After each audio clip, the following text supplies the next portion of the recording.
জয়গুরু। পরমদয়াল শ্রী ঠাকুরের শ্রীচরণে জানাই ভূমিষ্ঠ প্রণাম। আপনাদের প্রতি প্রত্যেককে জানাই আনন্দিত জয়গুরু। আজ ইষ্ট প্রসঙ্গে আলোচনা করব দারুণ একটি সত্য ঘটনা। আমরা আছি তো, এইটুকু কথাতেই সত্যি সত্যি ভাড়া পর্যন্ত কেটে যায়, মৃত্যুর হাত থেকে বাঁচা যায়, এমনই একটি সত্য ঘটনা আজকে আপনাদের সামনে আলোচনা করব। তো এই পুরো পাঠটার নাম হচ্ছে বাকসিদ্ধি। লিখছেন দীপালি সাহা, আর এটা আমি পাঠ করছি মার্চ মাসের যে আলোচনা পত্রিকা, মাসিক পত্রিকা, সেখান থেকে। তো এখানে এই কথাটা বলেছিলেন পূজনীয় অবিন্দা। আমরা আছি তো, কেন এই কথাটা বলা হলো, মানে তিনি এই কথাটা কেন বললেন, আর এই কথাটা বলার পর কি হলো, আজকে সেই নিয়ে আলোচনা। মানে পরম দয়াল শ্রী ঠাকুরের দয়া থাকলে ভাড়া থেকেও যে বাঁচা যায়, ভাড়া থেকেও যে রেহাই পাওয়া যায়, আজকে সেই নিয়েই ইষ্ট আলোচনা। আমরা পরম দয়াল শ্রী ঠাকুরের ওপর নির্ভর করতে পারি না, তাই নির্ভয় হয় না। নির্ভর করলে নির্ভয় হয়, তাই তো। আজকে চলুন আমরা আলোচনা করে নেব কিছু হলে আমরা আছি তো। প্রথমে কিন্তু এই লাইনটা তার শ্রীমুখ নিঃসৃত এই শব্দ হলো যে কতটা বাস্তব, সেই দয়ার কথা বলার জন্যই আমার এই ছোট্ট নিবন্ধ। 2019 সালের 3রা জানুয়ারি ডালু গারোপাহাড়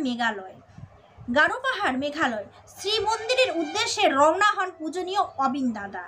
আমাদের তুরাবাসীর কাছে সৌভাগ্যের সময় ছিল সেটি, কারণ তিনি রাত্রিযাপন করেছিলেন আমাদেরই তুরা সৎসঙ্গ বিহারে। তার আগমন আমাদের কাছে যতটা আনন্দের, চলে যাওয়াটা কিন্তু ততটাই কষ্টের। 2023 সালের 10ই ফেব্রুয়ারি পূজনীয় অবিন দাদার তুরা আসার দিন স্থির হয়।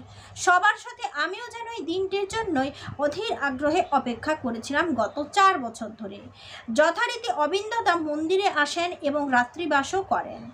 পরের দিন সকালে সকলের দর্শন প্রণামের সুযোগ হয়। এরপরে উনি যখন ঘরে আসেন, সেই সুযোগে আমি ওনার কাছে যাই এবং বিয়ের পর থেকে গত 7 বছর ধরে আমার কিছু দুশ্চিন্তার কথা তাকে জানাই। অবিন দাদা আমার সব কথা শোনার পর শুধু একটি কথা বললেন যে কিছু হলে আমরা আছি তো। তারপর অবিন দাদা শিলংয়ের উদ্দেশ্যে রওনা হলেন। তুরা থেকে শিলং যেতে একটি রাস্তা আসাম হয়ে, আর একটি রাস্তা মেঘালয় পাহাড় হয়ে। পূজ্যপাদ আচার্যদেব অবিন দাদাকে বলে দিয়েছিলেন এইবার পাহাড়ের রাস্তায় যেতে।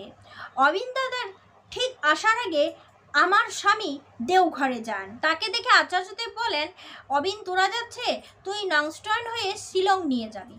এই গুরুদায়িত্ব আমার স্বামীর ওপর ছিল।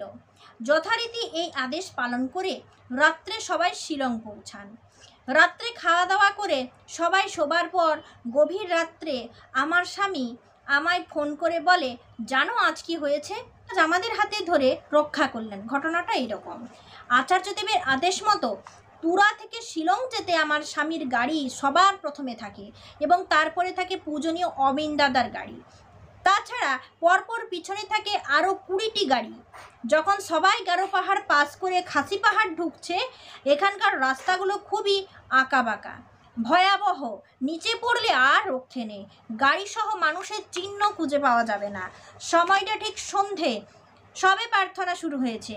ঠিক সেই মুহূর্তে আমার স্বামীর গাড়ি চলতে চলতে এমন একটি জায়গায় আসে এবং গাড়িটার এতটাই স্পিড ছিল আর রাস্তাটা এমনই বাঁক ছিল যে গাড়ি আর টার্নিং নিতে পারলো না। গাড়ি চলে গেল রাস্তার বাইরে। ঠিক সেই জায়গাতেই পাহাড়ের প্রকৃতি অনুযায়ী কোনো খাদ ছিল না।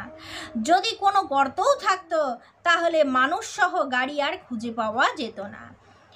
কিন্তু রাস্তা থেকে গাড়ি যেখানে নেমে গেল সেখানে ছিল সমতল একটি মাঠ। গাড়ি সোজা নেমে গেল সেই মাঠে। সেই সময় অবিন দাদার গাড়ি সহ পেছনের বাকি গাড়ি দাঁড়িয়ে গেল। সবাই আতঙ্কিত হয়ে ছুটে এলো। তারা হয়তো ভেবেছিল গাড়ির ভেতরে থাকা মানুষগুলোর অস্তিত্ব আর আছে কি না। কিন্তু আশ্চর্যের ব্যাপার যে গাড়ি বা ভিতরের মানুষ কারো কোনো ক্ষতিই হয়নি, সবাই সুস্থ অবস্থায় রয়েছে। মাঠের থেকে গাড়িটা বের করে আনার আগে পর্যন্ত সবাই খুব চিন্তান্বিত ছিল, কিন্তু অবিন দাদা আমার স্বামীর দিকে তাকিয়ে হাসছিলেন। যাই হোক, গাড়ি আবার চলতে শুরু করে। কিছুক্ষণ পর চা খাওয়ার জন্য একটি দোকানে থামা হয়। আমার স্বামী সহ গাড়ির বাকি সবাই অবিন দাদাকে প্রণাম করে এবং আমার স্বামী নিবেদন করে, আগে আপনার দয়ায় আজকে বেঁচে গেলাম। তিনি সে কথা অস্বীকার করলেন এবং বললেন যে শ্রী শ্রী ঠাকুরের বিধানে ছিল আজকে এই গাড়িটা যেই জায়গায় স্পিড করে রাস্তা থেকে বাইরে চলে যাবে সেই জায়গায় কোনো খাল থাকবে না, কোনো গর্ত থাকবে না। সেই গাড়ির মধ্যে থাকা একজন ভাইকে ডেকে অবিন দাদা জিজ্ঞেস করলেন, এই তোর নাম কি? সে ভাইটি বলল, মৃত্যুঞ্জয়। তখন অবিন দাদা বললেন, তোরা দেখি আজ মৃত্যুকে জয় করে চলে এলি। এই পুরো ঘটনা যখন আমার স্বামী ফোনে জানান তখন আমি বাকরুদ্ধ হয়ে কথাগুলো শুনি। মাত্র কয়েক ঘন্টা আগে অবিন দাদার বলা কথাগুলো আমার মনের পর্দায় ভেসে ওঠে, যে কথাগুলো শুধু তিনি জানেন আর আমি, এমনকি আমার স্বামীও জানেন না। সেই দিন সকালে অবিন দাদাকে আমার মনের অন্যান্য কথার সাথে কথাও জানিয়েছিলাম যে আমার স্বামী কখনো যদি কিছু ঘটে যায় আমি কিভাবে থাকবো, কী নিয়ে চলবো, এটাই ছিল ওই মায়ের দুশ্চিন্তা। আর এই কথাই তিনি অবিন দাদার কাছে নিবেদন করেছিলেন। এমনকি আমি অবিন দাদাকে এও জানিয়েছি আমার স্বামী যে আপনার সাথে যাচ্ছে সেটাও আমার দুশ্চিন্তা, যদি রাস্তায় কোনো বিপদ ঘটে যায়।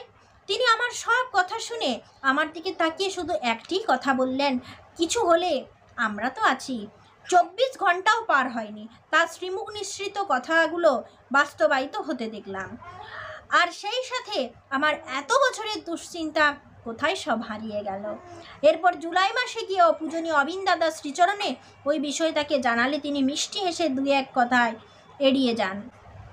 আমার সকৃতজ্ঞ অন্তরের মাঝে নীরব ভাষায় প্রতিধ্বনিত হয় পুত পবিত্রিত ধারা শরীরে বহন করে নিত্য তিনি অন্তরের মাঝে যাকে চিরজাগ্রত করে রেখেছেন, সর্বাবস্থায় তাকে আশ্রয় করে চলাই আমাদের পরম ধর্ম, নির্ভয়ে থাকার পরম রক্ষা কবচ।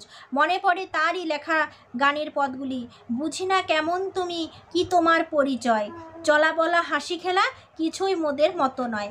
একটা গান আছে না, বুঝি না কেমন তুমি, কি তোমার পরিচয়, চলা বলা হাসি খেলা কিছুই মোদের মতো নয়। এটাই ঠাকুরের ইচ্ছা। আর যাই হোক, পরম দয়াল শিশি ঠাকুর এইভাবেই আমাদের বড় বড় ফাঁড়া থেকে কিন্তু রক্ষা করতে থাকবেন। তার দয়াটা উপলব্ধি করার মতো মানে মন থাকা যায়, সব মন তাকে অনুভব করতে পারে না। একমাত্র যে মন তাকে ভালোবাসে সেই একমাত্র পরম দয়ালকে অনুভব করতে পারে। তাই যদি ঠাকুরকে ঠিক মতো ভালোবাসেন তাহলে আপনিও কিন্তু বিভিন্ন রকম ফাঁড়ার হাত থেকে রক্ষা পেয়ে যাবেন। তিনি আমাদের সব সময় রক্ষা করার জন্যই আছেন। তিনি মঙ্গলময়, তিনি মঙ্গলের দেবতা। তাই হৃদয় সিংহাসনে একমাত্র পরম দয়াল শিশি ঠাকুরকেই বসান আর আমাদের রক্ষা করবেন সব সময়। যাই হোক, আজকের যে সত্য ঘটনা আপনারা কিন্তু সৎসঙ্গগুলোতে আলোচনা করবেন এই ছোট্ট ছোট্ট আকর্ষণীয় সত্য ঘটনাগুলি, যেমন মানে প্রত্যেকে শুনতেও চাইবে এবং তাদের ধৈর্যও থাকবে আর আমাদেরও বলতে ভালো লাগবে। এরকমভাবেই সত্য কিছু ঘটনা আমি আপনাদের সামনে আরও নিয়ে আসব। আজ এই পর্যন্তই। ভালো থাকুন, সুস্থ থাকুন। জয় গুরু। বন্দে পুরুষোত্তমম।